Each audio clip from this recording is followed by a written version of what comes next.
स्वागत है दोस्तों। आज के इस क्लास में हम हिंदी नाटक के बारे में जानेंगे और उसमें भी प्रसाद युग के बारे में। तो ये सारी क्लास जो हम बना रहे हैं वो डॉक्टर नगेंद्र की पुस्तक के आधार पे है और उनके कहे हुए कथनों को ही हम यहाँ पर दिखाने का प्रयास करेंगे। जिन लोगों के पास समय नहीं है कि वो नगेंद्र जी की पुस्तक पढ़ सकें या पढ़ने में ऊब होती है, उन्हें हम उनके कहे हुए कथनों के अनुसार अलग अलग विषयों को पढ़ाने का प्रयास अपनी क्लासेस में करेंगे। तो सबसे पहले हम देखते हैं कि प्रसाद युग के नाटकों के बारे में डॉक्टर नगेंद्र क्या कहते हैं। डॉक्टर नगेंद्र लिखते हैं कि हिंदी नाटक को साहित्यिक भूमिका प्रदान करने का सर्वप्रथम प्रयास भारतेंदु हरिश्चंद्र ने किया। यानी हिंदी नाटक को साहित्यिक भूमिका प्रदान किया किसने? भारतेंदु हरिश्चंद्र ने। अच्छा, साहित्यिक भूमिका अगर प्रदान किया तो उसके पहले कौन सा रूप था?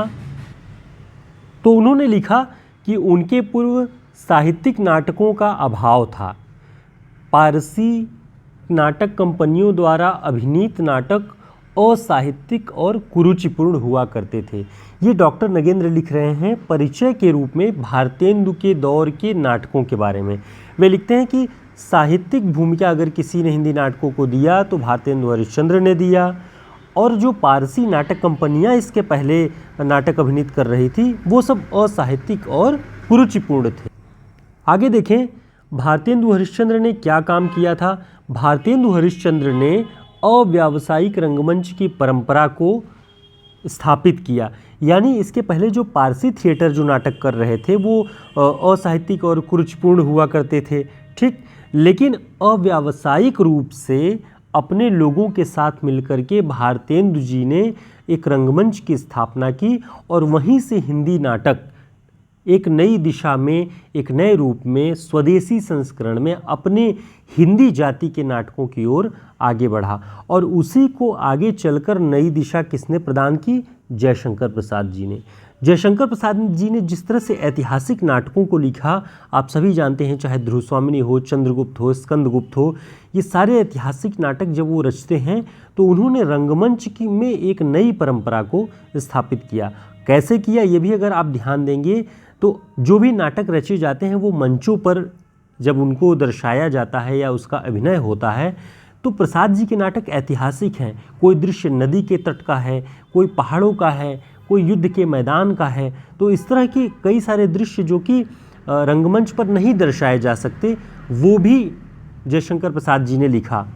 तो ये बात यहाँ से आई कि भारतेंदु जी के बाद एक नई दिशा में नाटकों को ले जाने का प्रयास जयशंकर प्रसाद जी ने किया।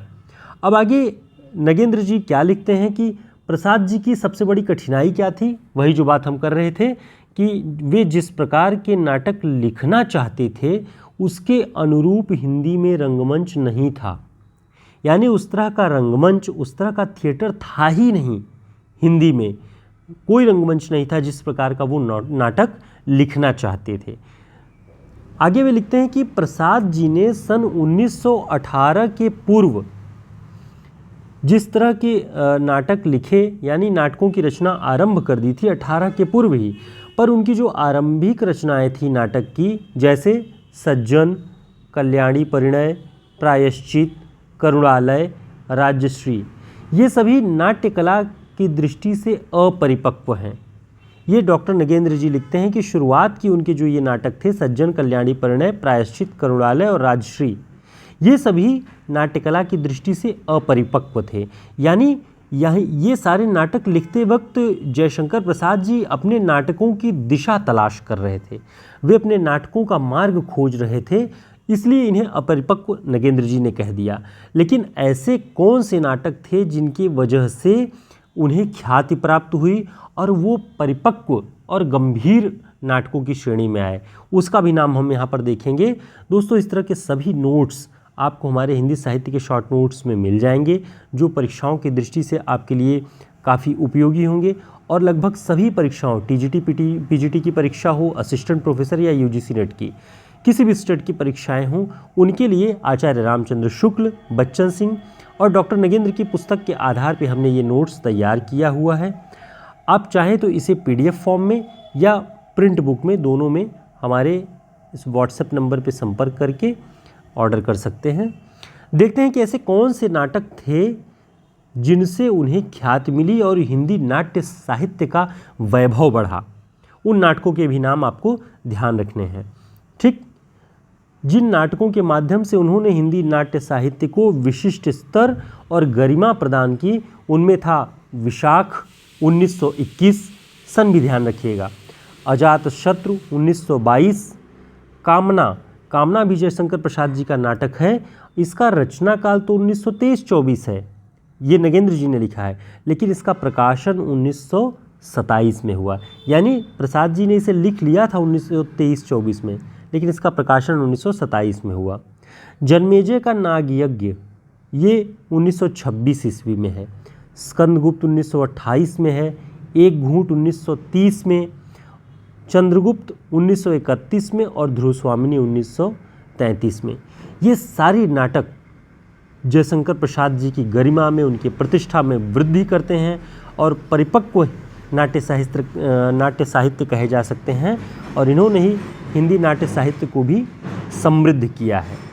तो दोस्तों, इस तरह के सारे नोट्स जो हैं वो हम आपको इस तरह से प्रोवाइड करा रहे हैं कि आप ये जान सकें कि किस हिंदी साहित्य के इतिहासकार ने किस विषय पर क्या लिखा है।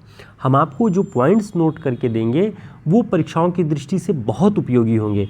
ऑब्जेक्टिव क्वेश्चंस भी हम वो भी सीरीज़ लेकर के आएंगे, लेकिन हमारा पहला प्रयास है कि छोटी छोटी कक्षाओं के माध्यम से आप ये जान पाएँ कि डॉक्टर नगेंद्र प्रसाद युग के बारे में क्या लिखते हैं, शुक्ल जी प्रसाद युग के बारे में क्या कहते हैं, या डॉक्टर बच्चन सिंह क्या कहते हैं। सभी के मतों को जानने से एक दृष्टि बनती है और आपके लिए समझना और याद करना भी बहुत सारी चीज़ों को आसान हो जाएगा। तो उसी दृष्टि से हमने ये प्रयास शुरुआत की है। इस प्रयास की हमने आपको चर्या पदों के बारे में बताया, हमने नई कविता और प्रयोगवाद के बारे में आपको बताया, और आज हमने प्रसाद युगीन जो नाटक थे, प्रसाद की प्रतिष्ठा में जो नाटक रचे गए, उन सारी चीज़ों के बारे में बताया, और यह भी बताया कि नगेंद्र जी हिंदी नाट्य परंपरा में भारतेंदु जी के बारे में क्या कहते हैं। ठीक, उम्मीद है आपके लिए ये वीडियो काफ़ी उपयोगी रहा होगा। हमारा प्रयास अगर आपको सार्थक लगता है तो वीडियो को लाइक ज़रूर करें, चैनल को सब्सक्राइब कर लें और हमारे टेलीग्राम और व्हाट्सएप ग्रुप से जुड़ें, जिसका लिंक आपको डिस्क्रिप्शन बॉक्स में मिल जाएगा, ताकि हम आगामी सभी कक्षाओं को, सभी परीक्षाओं की तैयारी को मिल करके आसानी से कर सकें। तब तक के लिए नमस्कार, शुभकामनाएं। फिर मिलते हैं एक नए विषय के साथ। नमस्कार।